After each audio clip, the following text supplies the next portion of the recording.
10 سال اخیر ما سفری بود پربار و پربرکت. افغانستان از هیچ به کشوری رسید که میلیون ها فرزند دختر و بچهش درس میخواند. هزارها به پوهنتون های کشور میرن.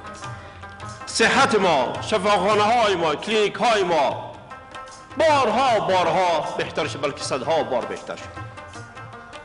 ثروت مملکت ما زیاد شده، پول مملکت ما زیاد شده، سرک ما، آب ما، برق ما. روابط افغانستان با کشورها احیا شده.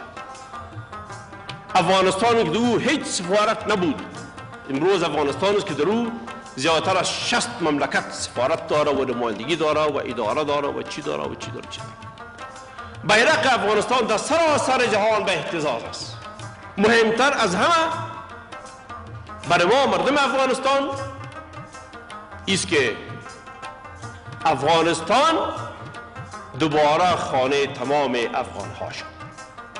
کسی نیست در افغانستان که کسی رو بگه که تو حقدار نیستی، مزادر حقدار است. همگی ما یک جا، یک مشت خود صاحب ای خاک میدیم.